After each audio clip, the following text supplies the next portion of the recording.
ఎవరో ఆడవాళ్ళు అంటే జనరల్గా ఏమన్నా ప్రూఫ్ చేయగలిగారా? అంటే వాళ్ళు ఇప్పుడు హ్యూమనైజర్ అంటున్నారు కదా, అసలు ప్రూఫ్ చేయగలిగారా? అంటే ఎప్పుడన్నా రెడ్ హ్యాండెడ్ కానీ జనరల్గా ఎప్పుడన్నా అది అసలు ఉందా మీకు దగ్గర ఎవిడెన్స్ కావచ్చు, అసలు సాధ్యం ఉందా ఆ విధంగా ప్రూఫ్ చేయగలిగారా? సార్ 100% ఎవిడెన్స్ ఉంది సార్ నా దగ్గర.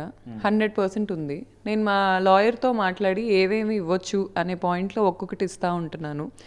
అసలు నేను ఇవి ఇవ్వటానికి కూడా కారణం ఏంటంటే అతనంట ఉమెనైజర్ కాదంట. ఇతనికి యాక్టింగ్ నేర్పించిన వాళ్ళకి కూడా రియల్ లైఫ్లో కూడా యాక్టింగ్ నేర్పించినందుకు అవార్డులు ఇవ్వాలి.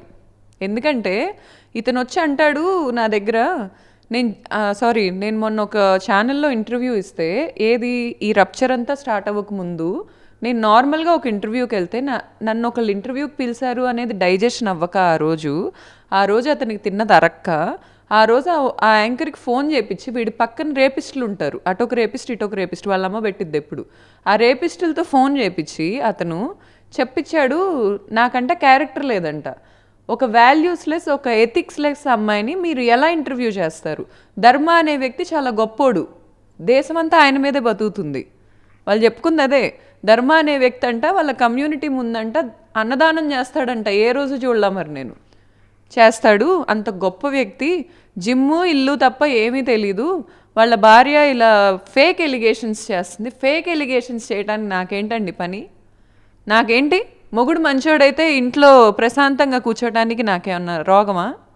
లేకపోతే నాకు మతిస్థిమితం లేదా?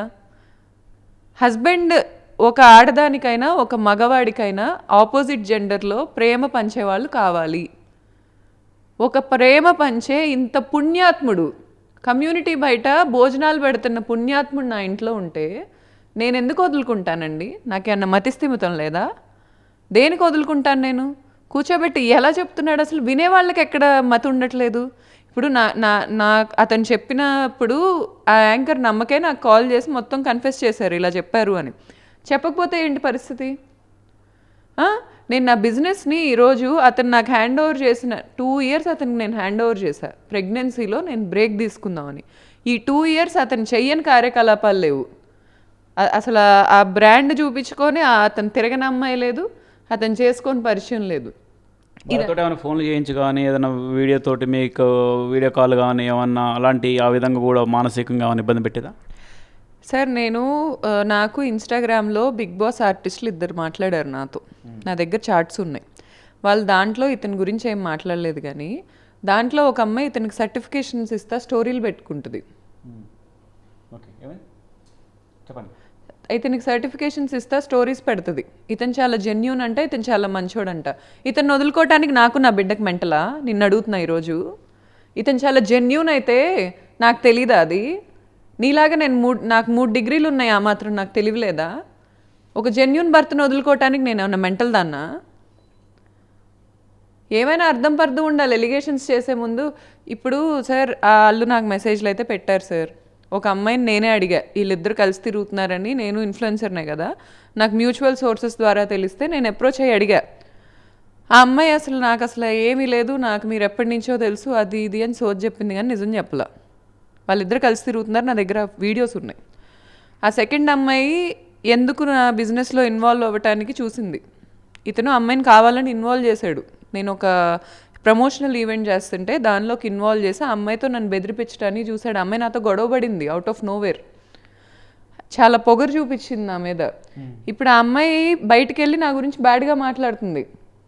అసలు వీళ్ళందరికీ సినిమాలు చేసుకునే వాళ్ళకి బిజినెస్లో వాళ్ళతో పని ఏంటి సార్? నాకు అర్థం కాదు.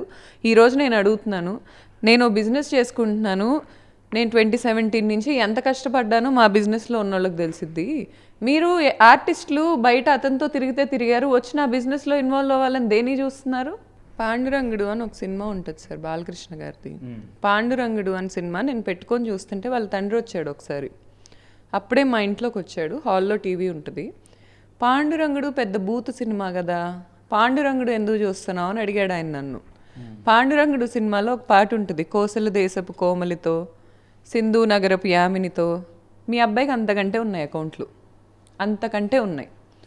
హనుమాన్ జంక్షన్ సాయి పద్మిని. ఎవరా అమ్మాయి? ఏం పని అమ్మాయికి నా హస్బెండ్తో? 2 రోజులంట చాలా బాగా చూసుకున్నాడంట, నా దగ్గర చాట్లు ఉన్నాయి వాళ్ళకి. 2 రోజులు చాలా బాగా చూసుకున్న వ్యక్తి నన్ను చూసుకోవటానికి ఏంటి బాధ? అంటే మమా అనిపించుకొని మా అమ్మాయి అనిపించుకొని అందరి ముందు పెళ్లి చేసి తీసుకురాగానే నా టాలెంట్ దొబ్బేయచ్చు, నా స్కిల్ దొబ్బేయచ్చు, నా మార్కెట్ దొబ్బేయచ్చు, ఇప్పుడు నా బ్రాండ్ దొబ్బేయటానికి వాళ్ళు ఎవరికో లంచాలు ఇస్తున్నాడు ఇతను. ఇన్ని అట్రాసిటీస్ ఇంత పబ్లిక్గా చేస్తుంటే అసలు ఇలాంటి వాళ్ళని నేను లీగల్గా ఫేస్ చేస్తున్నా, చేయకుండా ఏం లేను. లీగల్గా జరిగే ప్రోటోకాల్స్ జరుగుతున్నాయి. ఈ బుద్ధులేంటి అసలు? నువ్వు ఈరోజు నీ గురించి బయటికి తెలిసినా నీకు ఇదో పబ్లిసిటీ. ఎందుకంటే నీకు ఇంత పబ్లిసిటీ ఎప్పుడు అవ్వదు. నీకు ఇంత పబ్లిసిటీ అవుతుంది అనే ఆనందంగా ఉంది, ఎందుకంటే నీకు ఇంత పబ్లిసిటీ అవ్వదు కాబట్టి లైఫ్లో ఎప్పుడు. నువ్వు ఆ పాయింట్ ఆఫ్ వ్యూలో చూస్తున్నావు, కానీ ఇక్కడ ఎదుటోళ్ళ లైఫ్ నాశనం అయిపోతుంటే కర్మ అని ఒకటి ఉంటుంది, తెలుసుకో. కర్మ అని ఒకటి ఉంటుంది. నేను నిన్ను జనవరిలో కూర్చోబెట్టి నేను ఈరోజు ఛాలెంజ్ చేస్తున్నా నీతో, నువ్వు రా ఒక బిజినెస్ పెడదాం, నువ్వు సపరేట్ బిజినెస్ పెట్టు, నేను సపరేట్ బిజినెస్ పెడతా. ఇప్పుడు నా వల్ల నా నుంచి దొబ్బిన మార్కెట్ కూడా ఉందిగా నీకు. నీ స్కిల్ ఏంటో చూస్తారా? నువ్వు సపరేట్గా పెట్టావు కదా మంగమ్మ తిరణాల దాబా అని గుంటూరులో, ఏమైంది అది? ఇప్పుడు అసలు అదంతా కాదు. నువ్వు చాలా తెలివైనడివి, నువ్వు నీ చెలికత్తలందరికీ చెప్పుకుంటున్నావు కదా, నువ్వు అసలు ఉత్తముడివి, గొప్పోడివి. సరే ఓకే, యాక్సెప్ట్ చేస్తా. ఎప్పుడంటే నాకు ప్రూవ్ అవ్వాలి కదా. నీకు సంబంధించిన అమ్మాయిలు ఏం చూసి ప్రూఫ్ ఫీల్ అవుతున్నారు? నేను అవ్వట్లా. 13 ఏళ్ళు చూసా నిన్ను. నా స్కిల్ దొబ్బేసావు, నా బ్రెయిన్ దొబ్బేసావు, నా చదువు దొబ్బేసావు, నా మార్కెట్ దొబ్బేసావు, నా లైఫ్ దొబ్బేసావు, నా లైఫ్ దొంగతనం చేసి బతుకుతున్నావు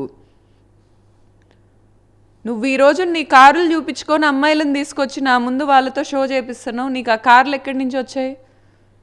నువ్వు నా ఫుడ్ బిజినెస్లో నేను ఇంత పాపులారిటీ ఆ ఫుడ్ బిజినెస్కి తీసుకొచ్చి ఇంత మార్కెట్ నీకు ఇంత డబ్బు జనరేట్ చేస్తే నువ్వు ఆ డబ్బుతో ప్రాపర్టీస్ కొనుక్కున్నావు, ఎవరి పేరు మీద పెట్టుకున్నావు? ఏమైనా కొన్నావా నాకు? నువ్వు పెళ్ళైన 5 ఏళ్లలో నువ్వు నాకు ఏమైనా కొన్నావా? నువ్వు కొనింది ఏమైనా ఉందా? నా ఇన్స్టాగ్రామ్ డబ్బులు ఇన్కమ్ ఏమైనాయి? నువ్వు డౌరీ తీసుకోలేదా? నువ్వు డౌరీ తీసుకోకుండానే మా డాడీ అన్ని ట్రాన్సాక్షన్స్ చేసేసారా? బ్యాంక్ స్టేట్మెంట్స్ ఉండవు అనుకుంటున్నావా? బ్యాంక్ స్టేట్మెంట్స్ అనే ప్రూఫ్స్ ఉండవు అనుకుంటున్నావా నువ్వు? జూబ్లీ హిల్స్ బ్రాంచ్ నా పేరు మీద ఉందని నీకు కుళ్ళొచ్చి తీసేస్తావా నా ప్రెగ్నెన్సీలో? నీ జీవితం మొత్తం కుళ్ళుకుంటే కాలిపోయేది నువ్వే, గుర్తుపెట్టుకో. నీ కుళ్ళు వల్ల ఎదుటోళ్ళ గ్రోత్ ఆగదు. నువ్వు మహా అయితే నన్ను పెళ్ళాన్ని చేసుకొని నా గ్రోత్ ఆపగలిగావు, కానీ ఇంకెవరి గ్రోత్ నువ్వు ఆపలేవు. ఇదే ఇంటికి తీసుకొచ్చేటోళ్ళ ఎవరన్నా మహిళలు కావచ్చు, వాళ్ళ ఫ్రెండ్స్ని ఇక్కడ తీసుకొచ్చేటోళ్ళ ఇక్కడికి? సార్ యాక్చువల్గా ఈ విల్లాకి నేను షిఫ్ట్ అయినప్పుడు అతను కూడా వచ్చాడు. నాకు అప్పటికే అతనికి అఫైర్స్ ఉన్నాయని తెలుసు. అతను ఒక రోజు వచ్చి నా మీద ఫిజికల్ అటాక్ చేశాడు. అంటే నేను నీతో సెక్షువల్గా ఉంటా. ఆ రోజు నువ్వు చెప్పిన మాట ఏంటి మహేష్? నేను ఈరోజు ఇంత పెద్ద మీడియా ముఖంగా నిన్ను అడుగుతున్నాను, నాతో ఉండే టచ్లో ఉండే అమ్మాయి, నువ్వు ఇది చెప్పలేదా? నీ తల్లి మీద ఒట్టేసి చెప్పు. నాతో టచ్లో ఉండే అమ్మాయిలు ఎవరూ లేరు, ఎవరూ అందుబాటులో లేరు, ఈరోజు నువ్వు నాతో ఉంటావా అని నువ్వు అడగలేదా నన్ను? ఎప్పుడైనా ఎక్కడైనా మీ చేతిలోనే వార్తా ప్రపంచం. మీ మొబైల్లో, మీ కంప్యూటర్లో, మీ టీవీలో సాక్షి టీవీ డిజిటల్ ప్రసారాల కోసం లాగిన్ అవ్వండి www.youtube.com/సాక్షి TV. Subscribe Sakshi TV YouTube channel.